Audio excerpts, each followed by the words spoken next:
Son las 8:39, empieza nuestro panel de conversación. Saludamos a Andrés Palma, que está acá. Bienvenido, Andrés, muchas gracias. Hola Patricio, hola Monse, gracias por invitarme una vez más. Y a Camila Miranda, ¿cómo estás, Camila? Buenos días.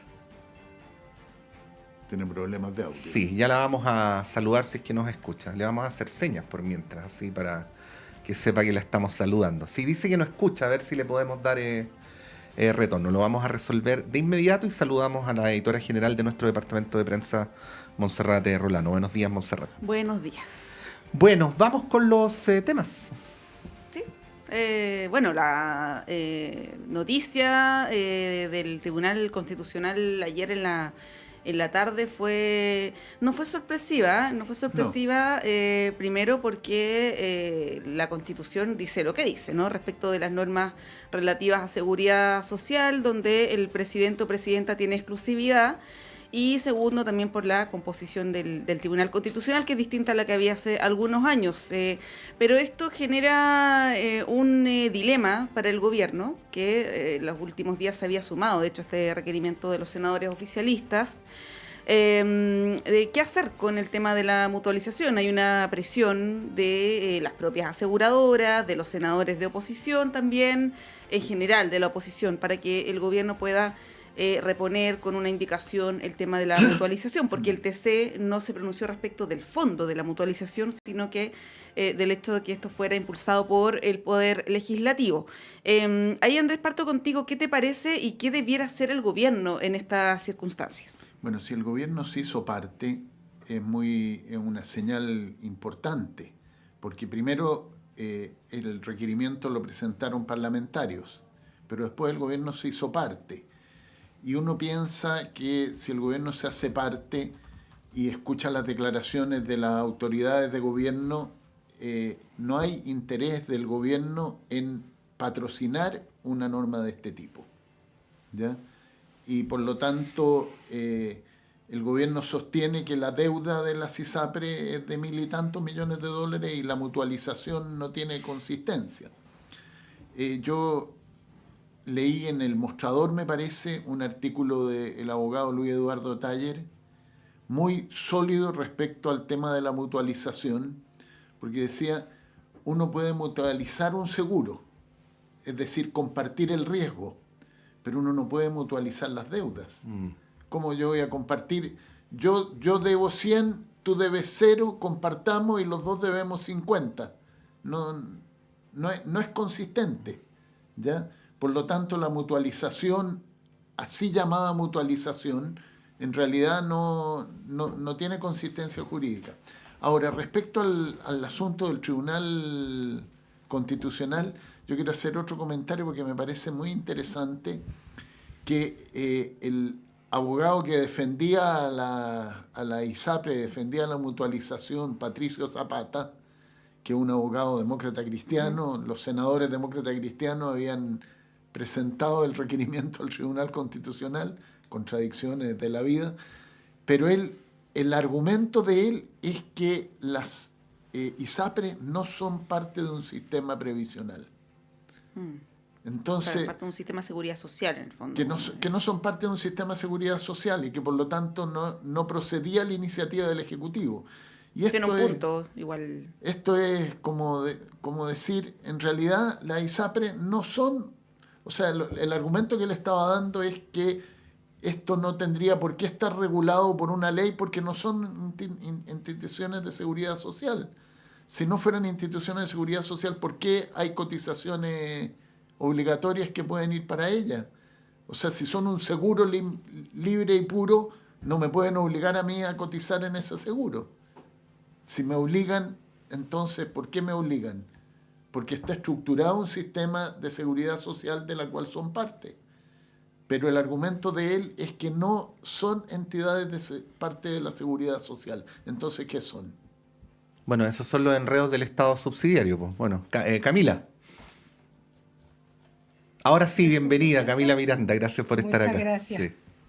Había estado un ratito sin escucharles, pero a ver, yo creo que estas son varias señales. Desde luego, de fondo, lo que hace el Tribunal Constitucional no es decir la mutualización está mal, sino quien la solicita, es decir, que el Congreso la haya empezado a plantear, estaba fuera de sus atribuciones, y entonces que la solicitud que se dice está fuera de las atribuciones, eso es lo que resuelve al final el Tribunal Constitucional, y eso genera hartas conversaciones, porque por supuesto podría avanzar la mutualización si tuviese una iniciativa presidencial.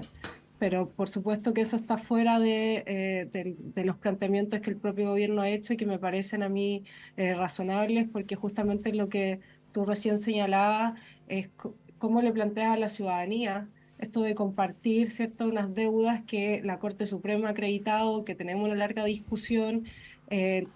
Planteaban una situación que se había articulado con este concepto de perdonazo, pero que en realidad es bastante perniciosa en un contexto más general, donde parece ser que hay algunos que siempre sacan beneficio y otros nada, como que era una señal, o es una señal, porque todavía queda como posibilidad de un camino bastante perniciosa para el escenario político en el que estamos.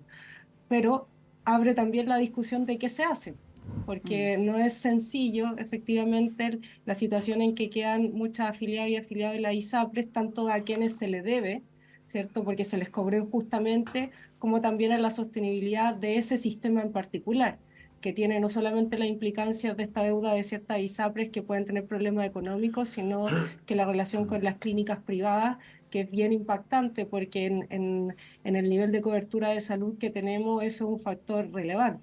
Y eso lleva a toda una conversación que en algún momento se planteó de forma articulada, pero que yo creo que tiene hartas dificultades de avanzar en este Congreso, que es pensar el sistema de salud más integralmente para incorporar dentro de esa conversación qué se hace con el problema que hoy día tienen las ISAPRES por los incumplimientos reiterados que han tenido.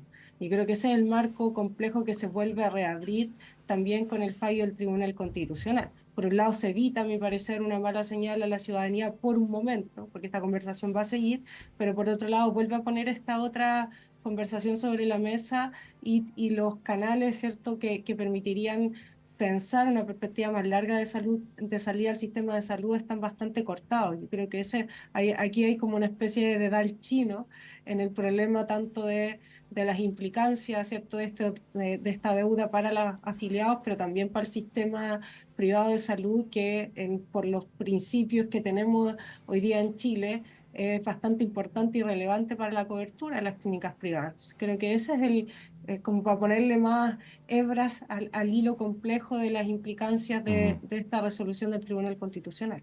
Aquí hay tres temas que se mezclan, ¿eh? Son tres temas diferentes. Un tema es el tamaño de la deuda y el pago de la deuda.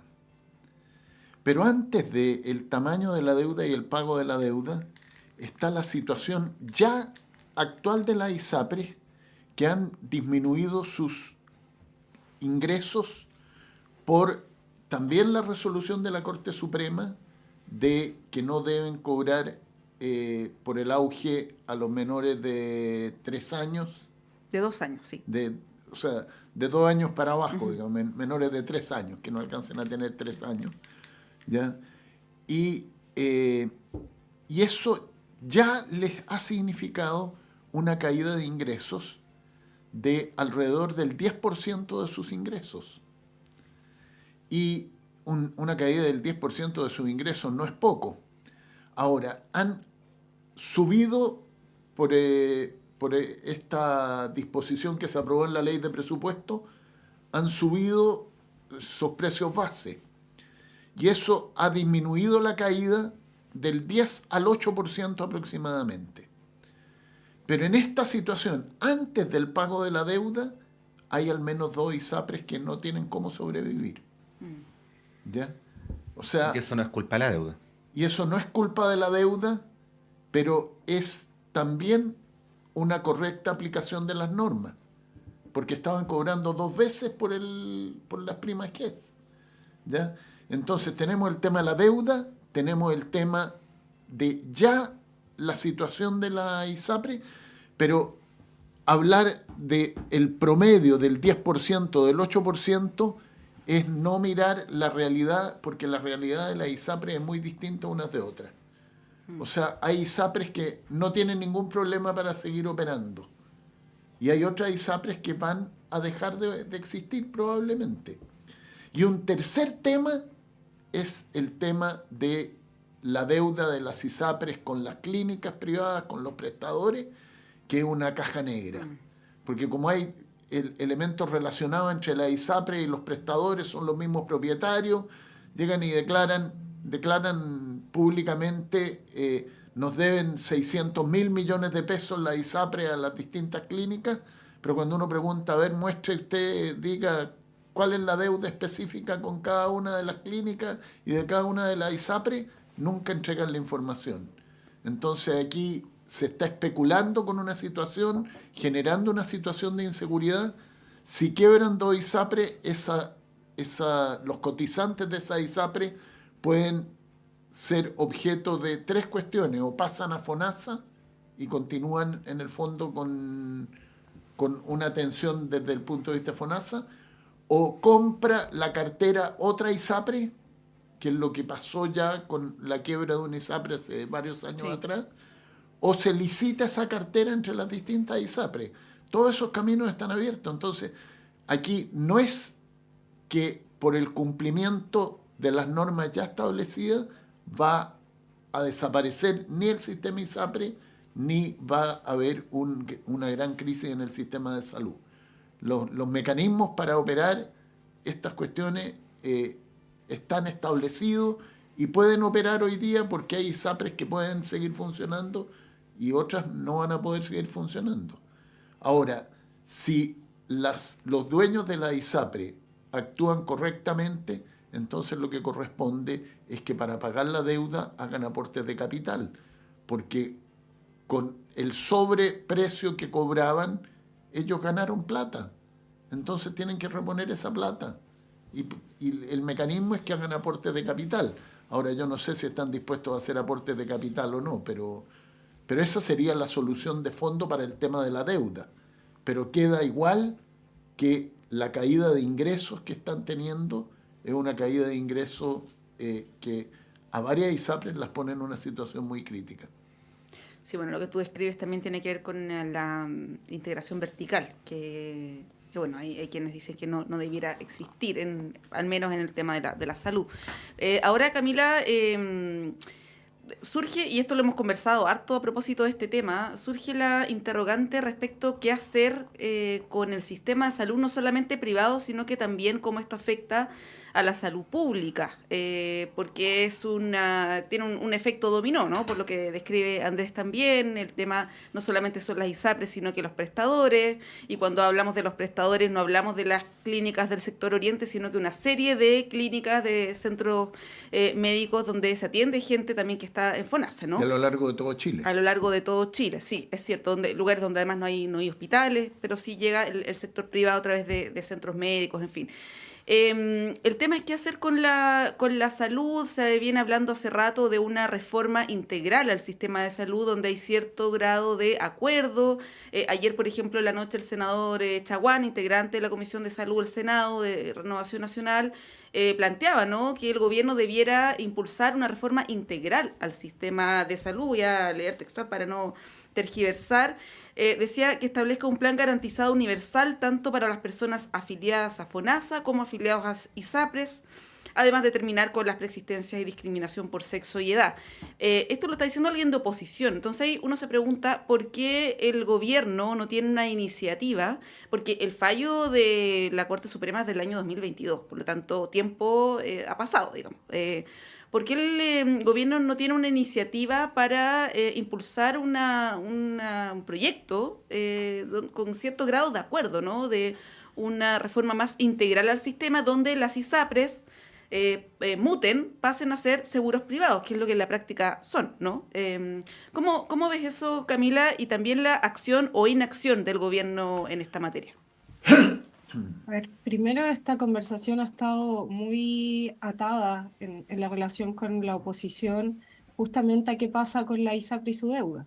Eso ha sido, a mi parecer, el punto que ha dificultado, ¿cierto?, abrir otro tipo de conversación sobre hacer los ajustes al sistema de salud que todo el mundo sabe que hay que hacer.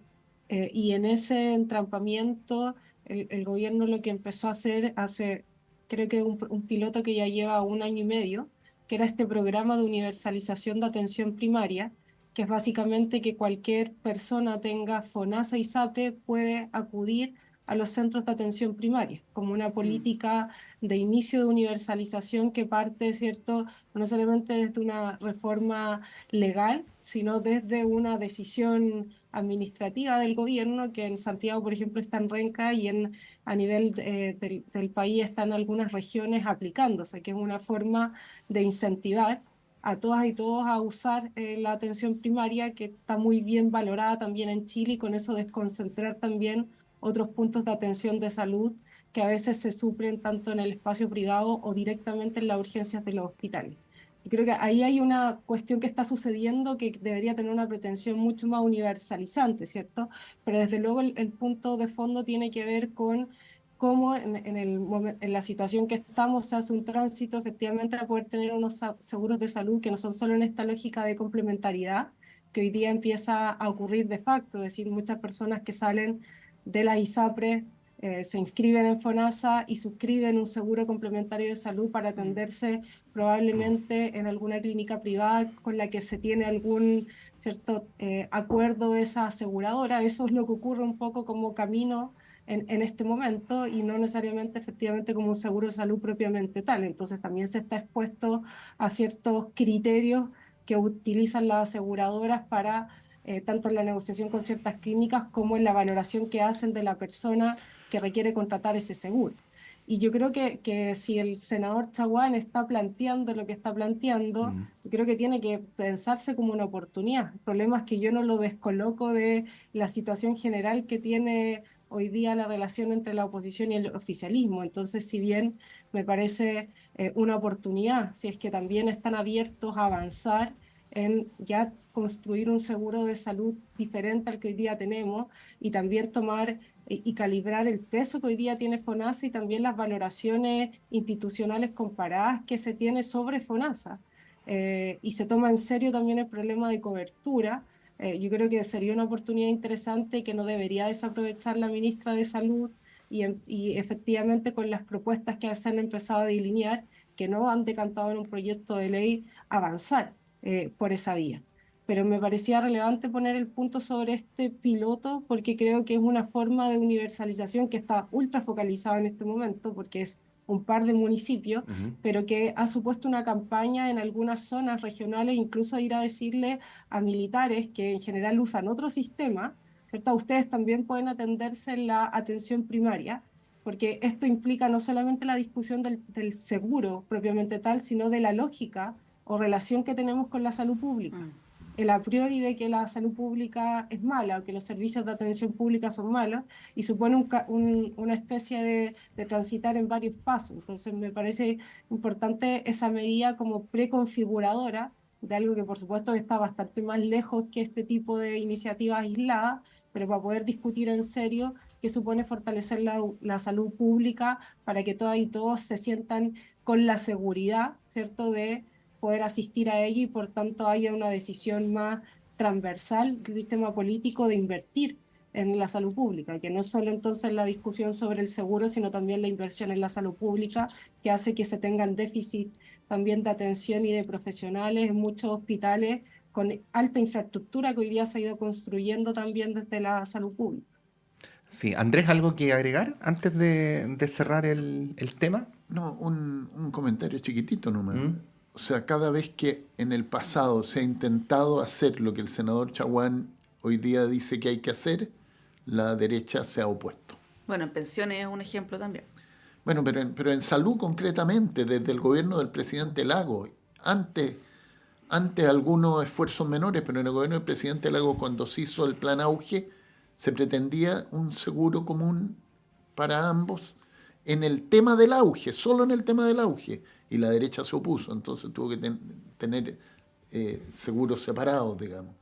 Y cada vez que se ha planteado un plan único y un seguro universal, la derecha ha dicho que no, porque el sistema funciona muy bien con la ISAPRE, en fin. O sea, la defensa de la ISAPRE por la derecha ha sido permanente. Y no es la salud de la gente lo que ha estado en esa preocupación, sino que ha sido el funcionamiento del sistema de ISAPRE. Y bueno, ojalá el senador Chaguán tenga peso en su sector para impulsar ese cambio. Sí, hay que decir que las ISAPRES a nivel mundial son una anomalía institucional, ¿ah? Y además nos sorprende cómo funcionan ahora, pero bueno, uno no tiene por qué acordarse, pero estaba leyendo el otro día cómo funcionaban al principio y tenían libertad para fijar tarifas, libertad para echar gente de los planes, Subsidio del Estado. subsidio del Estado, y así sucesivamente. O sea, lo que tenemos ahora es una versión corregida de lo que era al principio, así que imagínense. Bueno, vamos a ir un breve alto porque tenemos más temas que conversar con ustedes en este viernes 22 de marzo del año 2024.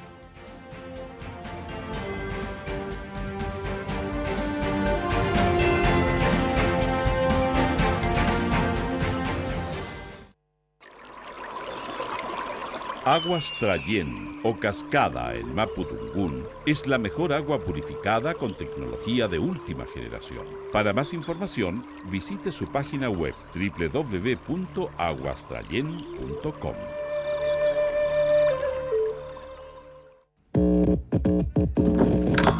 Sala Máster de Radio Universidad de Chile presenta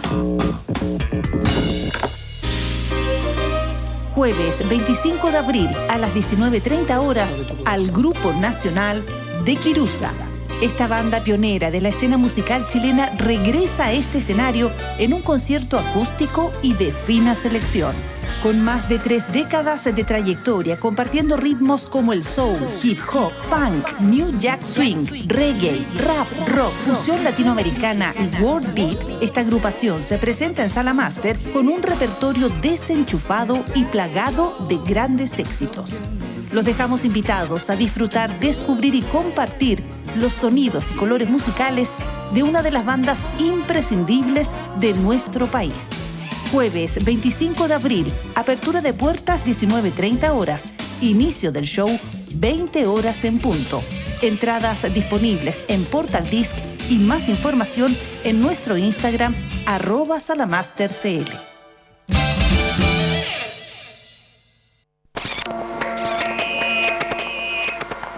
Perdidos en el espacio.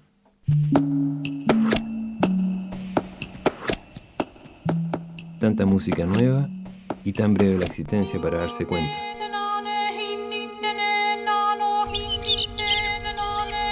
Perdidos en el espacio. Lunes, 22 horas. Radio Universidad de Chile los invita a escuchar todos los viernes a las 17 horas Construyendo Comunidad Universitaria, un programa realizado por la Asociación Nacional de Académicos y Académicas de la Universidad de Chile, ACAUCH. Este espacio tiene como objetivo dar a conocer el trabajo de las y los miembros de la comunidad universitaria con acento en lo que hacen, piensan y proponen los académicos con una perspectiva interdisciplinaria. Está dirigido a la comunidad universitaria y a la sociedad en su conjunto. Todos los viernes de 17 a 18 horas, Construyendo Comunidad Universitaria. Conducen dirigentes y dirigentas de ACAUCH en el 102.5 FM y radio.uchile.cl. No te pierdas Memorias del Futuro, un espacio de educación en formación ciudadana y la historia popular de Chile y Latinoamérica. Acompaña a Jan Flores Quintana junto a grandes invitados e invitadas todos los sábados a las 22 horas en Radio Universidad de Chile, 102.5 FM y en radio.uchile.cl.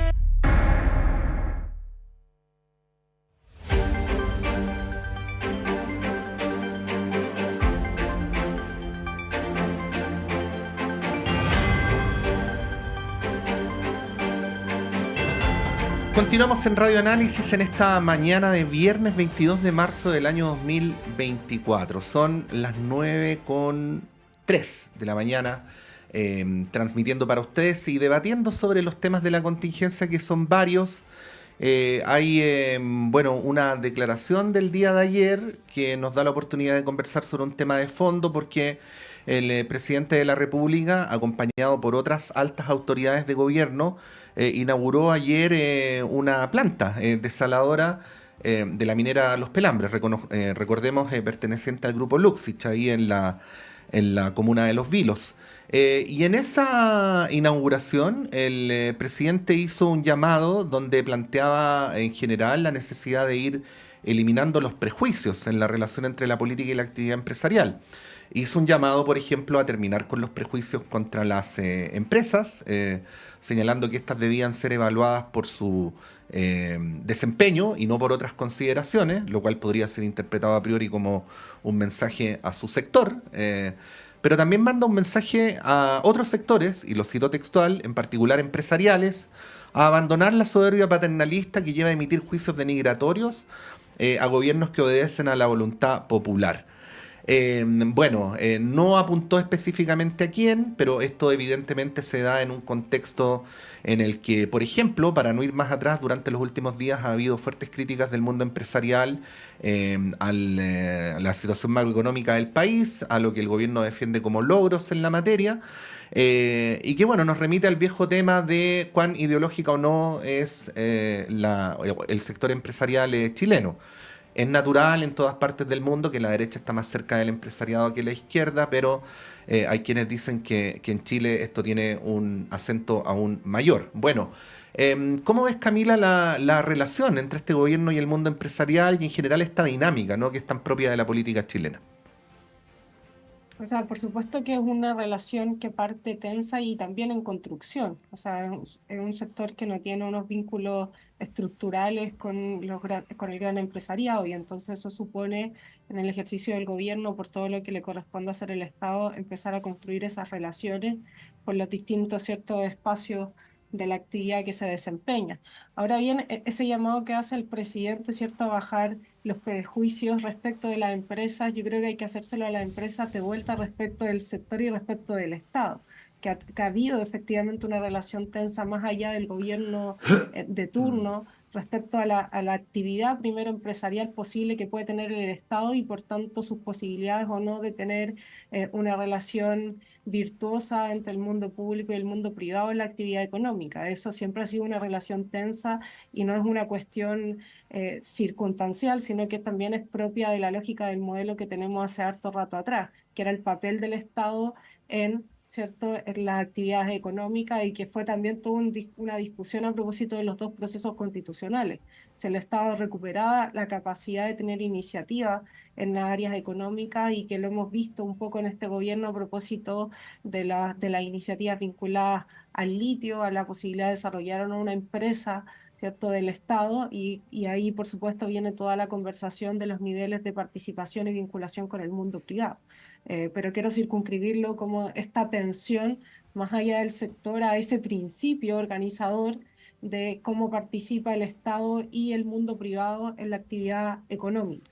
Y eso lo cruzo un poco con estos datos de normalización en materia de crecimiento, que es una dimensión, porque si uno ve otros indicadores respecto a la baja de consumo de las personas, uno ve que el cuadro es mucho más complejo. Entonces creo que, claro, por un lado se logran estabilizar algunos algunos componentes macroeconómicos, pero hay otros que no están tan bien. Entonces, yo creo que en ese cuadro hay que ser un poquito más equilibrados, ¿cierto?, en dar cuenta de en qué situación económica estamos como país, que por supuesto no es la situación que agoraban muchas y muchos, que iba a ser muy terrorífica, pero tampoco estamos en el mejor momento de la economía chilena, y eso es cosa de verlo más allá de los indicadores macroeconómicos, en los bolsillos de todas y todos, es mucho más concreto de experimentar, ¿cierto?, si el país está en un buen momento o un mal momento. Y creo que un elemento adicional en el caso de la apertura, ¿cierto?, en Pelambres, tiene que ver con la tensa relación,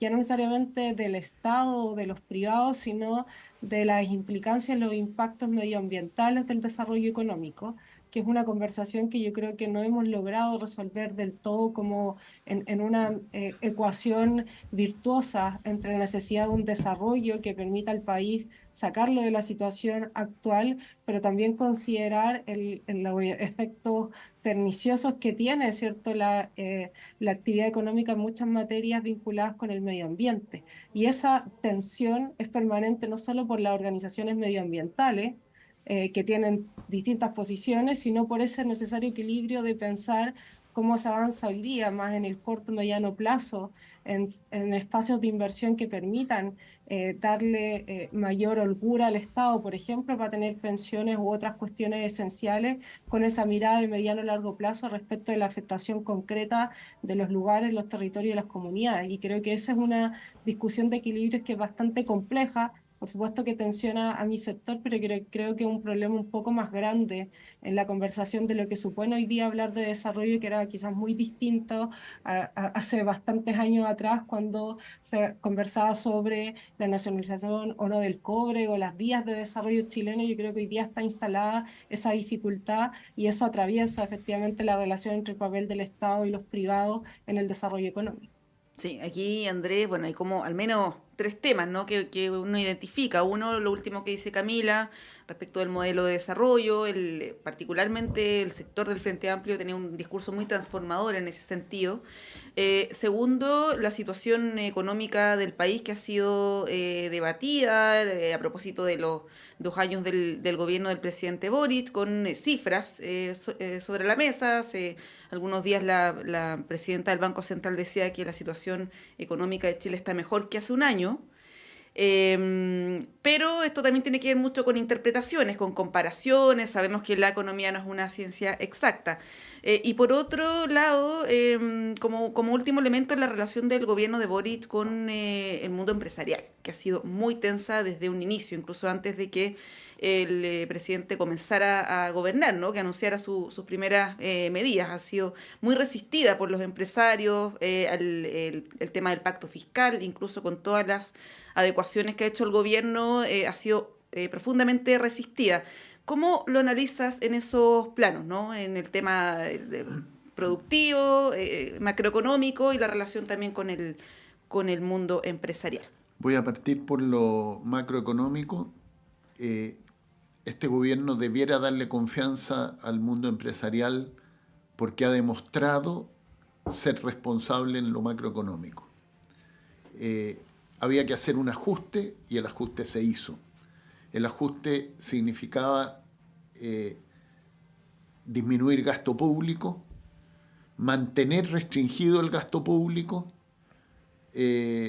para parar la inflación, y eso significaba incremento en el desempleo y pérdida de apoyo político para un gobierno que hace eso.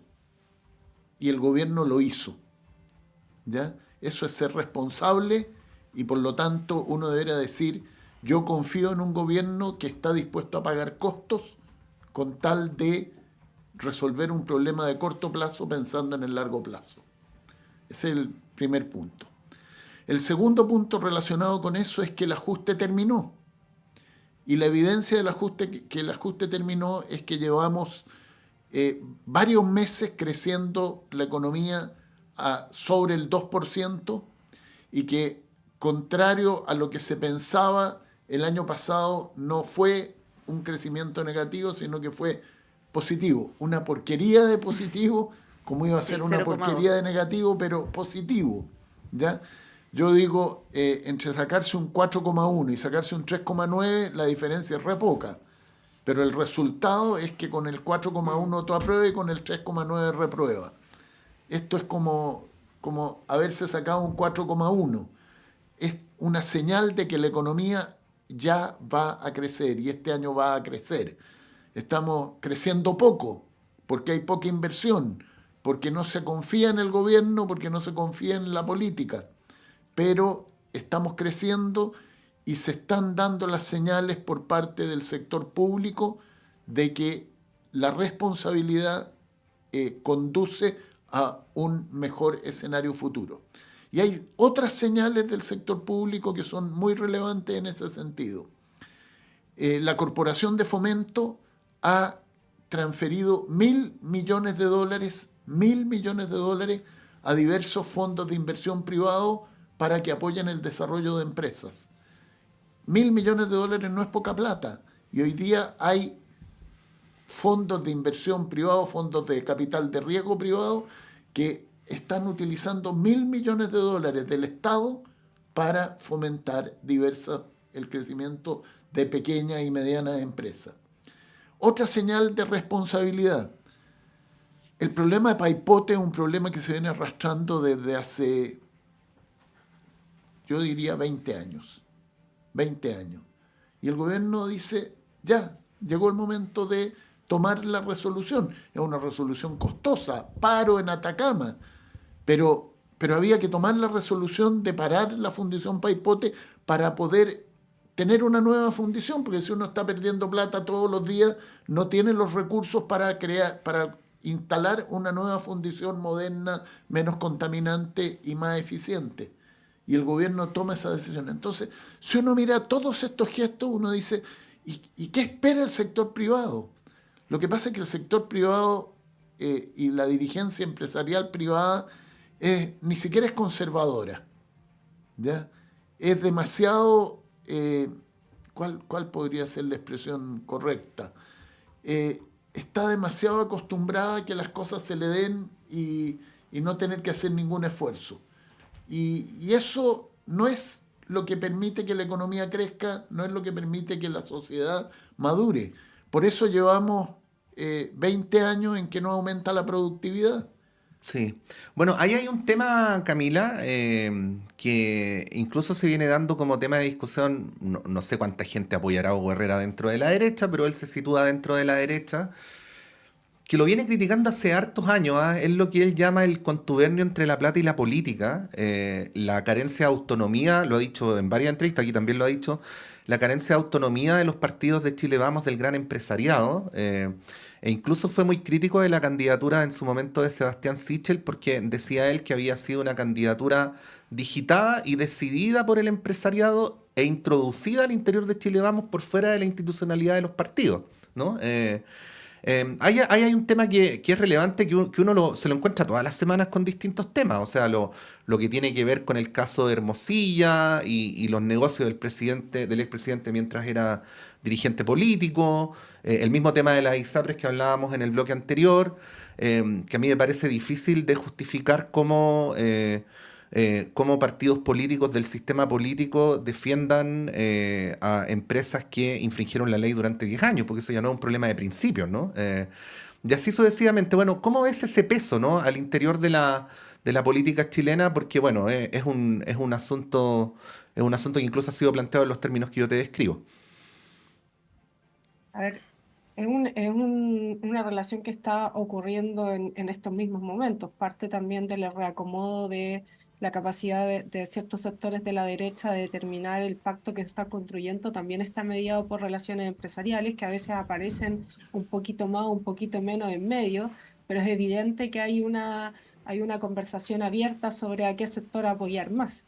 No solo la parte como más mediática que uno ve de las declaraciones o no de Juan Sutil respecto a los pactos que se están construyendo, sino que son operaciones más internas que a veces se vislumbran en medios, pero es una cuestión existente. Es parte también de ver los financiamientos de las campañas presidenciales o de todas las campañas, en realidad, del sector de la derecha, para entender la relación orgánica, estructural que tienen con ciertas áreas de la producción económica en Chile. Esa es una cuestión que es un dato de la causa y a veces, claro, queda bajo o detrás, ¿cierto?, de quienes busquen un poquito más para ver los vínculos y por qué responden a ciertos intereses, pero creo que es un problema sustantivo que de alguna manera la regulación del sistema político se intentó resolver a través, por ejemplo, de la regulación del financiamiento público a la política, para que el peso de determinación de esa relación empresarial no sea tan fuerte, pero por supuesto que tiene un peso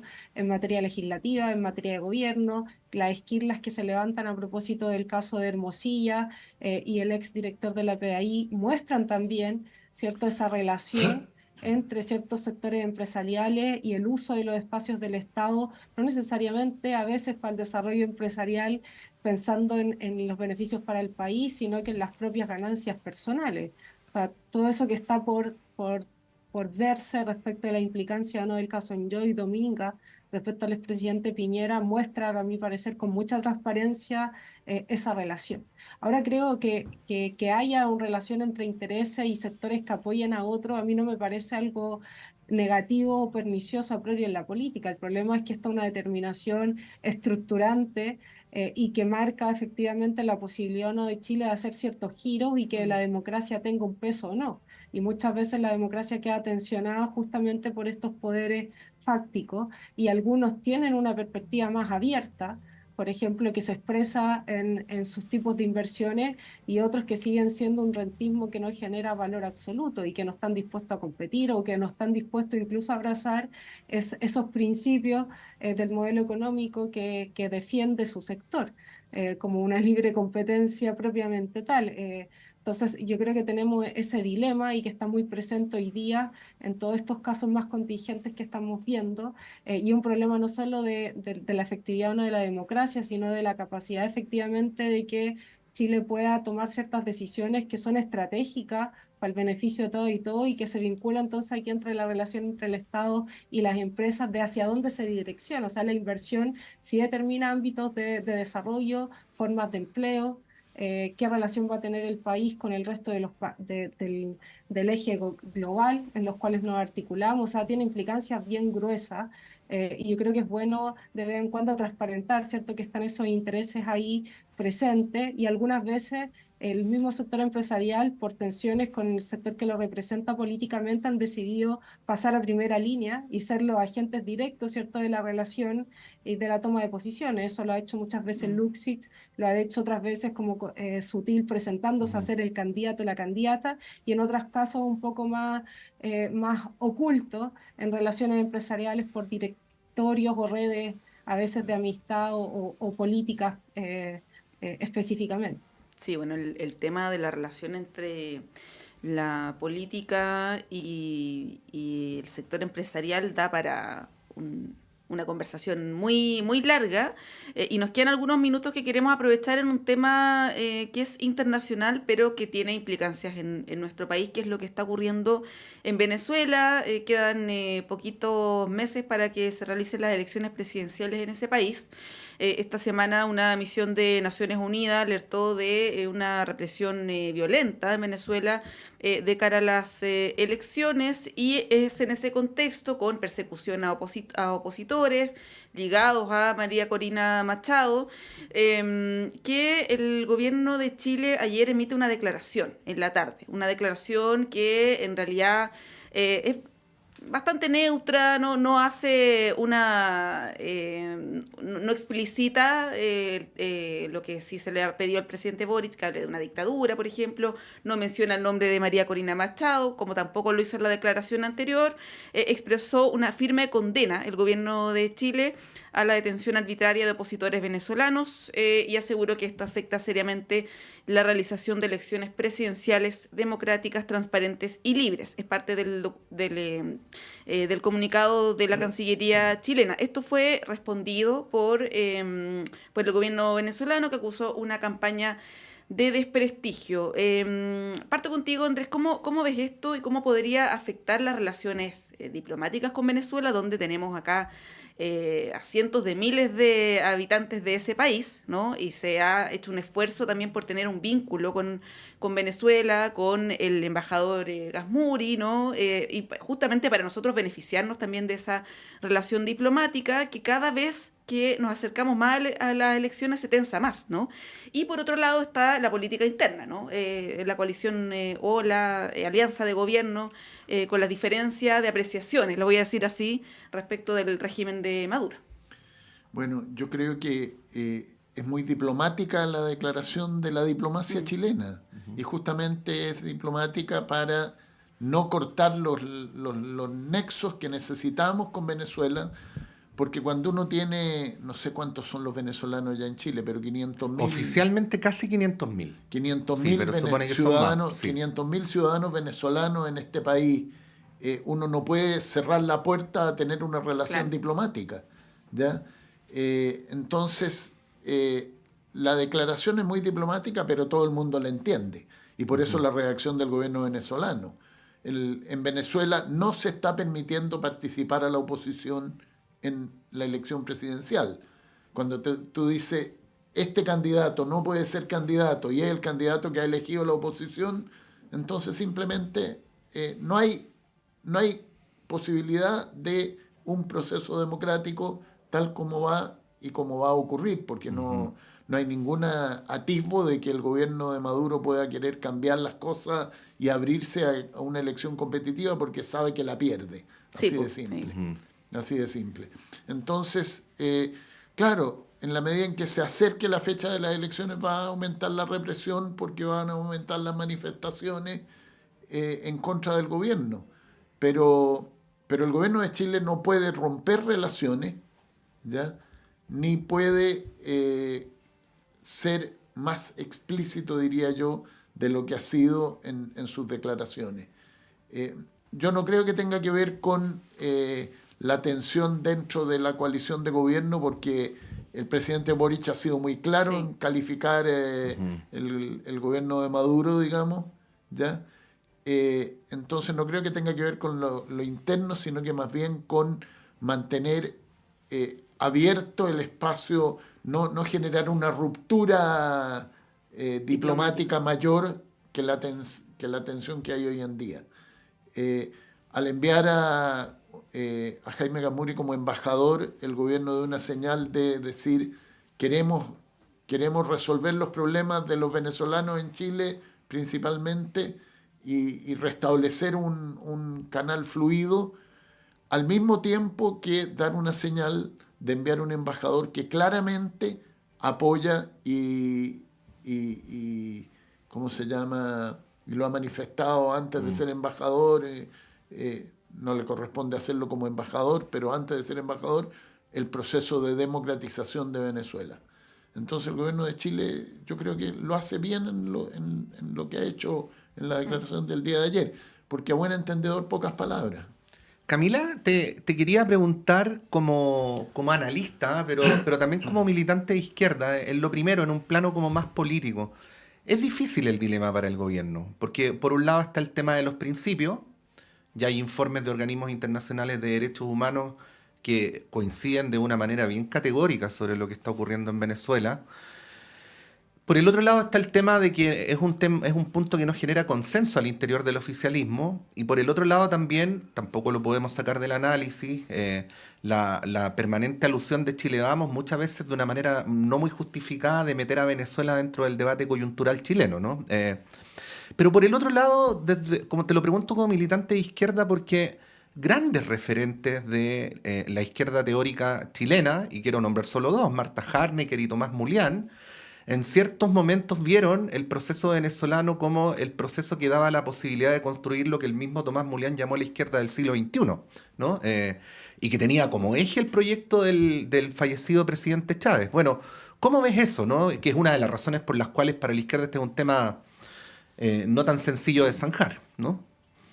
A ver, efectivamente hubo un intento, a mi parecer honesto, de un proyecto que representara intereses populares y que tuvo un ataque muy intensivo de Estados Unidos, así como también le pasó a Chile en sus intentos por otra senda democrática, y que por supuesto se ha ido, bueno, en ya hartos años haciendo un giro hacia no solo sendas autoritarias, sino que también a renunciar, ¿cierto?, a ese espíritu inicial de un proyecto que representase una alternativa distinta. Y yo creo que en eso, más allá de que uno pueda tener lealtades con procesos históricos, yo creo que aquí tiene que avivarse un espíritu crítico bastante honesto desde la izquierda sobre estos devenires autoritarios, no solo por distorsionar el espíritu inicial, ¿cierto?, de ese proceso, y también de comprender todas las tensiones que experimentó ese proceso, sino porque efectivamente parte de ese proyecto tenía que ver con mejorar las condiciones de vida también de un pueblo, de darle más democracia, autonomía, y por supuesto que hoy día uno ve la situación de Venezuela y nada de eso ocurre. Entonces yo creo que no hay que tener problema en poder hacer una crítica honesta y clara del proceso de desarticulación, del fracaso de ese intento alternativo que podría haber sido este proyecto de Chávez en Venezuela. Yo creo que en ese sentido hay lealtades construidas, por ejemplo, con el Partido Comunista desde esos momentos, pero creo que hay que hacer este análisis. O sea, a propósito de estas elecciones, no solamente es que no pueda competir un opositor, que uno entiende también que hay una pugna mucho más larga y otros intereses implicados, pero tampoco, por ejemplo, pueden retomar al país quienes tienen sus pasaportes vencidos, y eso básicamente la mayoría de quienes se fueron en algún momento no pueden volver a participar de las elecciones. Porque quien tiene el pasaporte vencido necesita volver a Venezuela para, por ejemplo, poner al día sus papeles. Y poder participar, ¿cierto?, de ese proceso. Entonces, yo creo que aquí no hay que tener problema en hacer una mirada como más articulada de lo que fue el proceso y también de su devenir, su lamentable, a mi parecer, devenir, pero también para sacar aprendizajes de cómo se puede plantear un camino alternativo desde América Latina y con todas las tensiones que han experimentado estos procesos. No solo en el devenir autoritario, sino en que en la forma de hacerlo aisladamente o las tensiones que se pueden experimentar con Estados Unidos o con otros bloques relevantes. Pero yo creo que en esto el gobierno y sobre todo el sector del que yo soy parte no ha tenido ningún problema en hacer una crítica mucho más, o sea, una crítica calibrada, pero una crítica al fin y al cabo de ese devenir, a mi parecer, del proceso de Venezuela. Bueno, es una situación que va a ¿Puedo tensionar a hacer nuestro un país. comentario chiquitito? Sí, Andrés. Yo, cuando era ministro, estuve 2 veces en Venezuela, una vez con el mismo Chávez. Y el proceso entonces estaba comenzando, era muy distinto a lo que hay hoy día, no tiene nada que ver. Lo que pasa es que tenían el precio del dólar que permitía, el precio del petróleo que permitía hacer cualquier cosa, y se acabó el precio del petróleo que permitía hacer cualquier cosa y se derrumbó. O sea, se había construido todo un modelo sobre la base de una apuesta de que los recursos eran ilimitados. Y cuando se vino abajo, bueno, cambió el modelo. Sí, pues una cuestión que va a estar ahí en constante evolución de aquí a julio, que son las elecciones, y algo que va a tensionar no solamente a nuestro país, sino que a toda la región. Hay gobiernos que no se han pronunciado, por ejemplo, respecto de este tema. Es algo que está ahí en desarrollo. Petro ha tenido una cierta ambigüedad, Lula está más silente. Sí. Claro, es un tema, por las razones que conversábamos, un poco difícil para la izquierda, pero hay cada vez más desmarque, ese es el hecho concreto. Las elecciones en Venezuela son el 28 de julio, para que se El día del tenga natalicio registro. de Hugo Chávez, además. Sí. Otro tema difícil para la izquierda hoy día es lo que está pasando en Cuba también. Sí, bueno. Tremendo tema. No alcanzamos a abrirlo ahora. Son las 9:31. Camila Miranda, muchas gracias. Que tengas un buen fin de A semana. ustedes también. Misma cosa Andrés Palma, que estés súper Bueno, bien. Igual Patricio, Monse, Camila. Vamos a ir un breve alto y a la vuelta está Diana Porras con ustedes.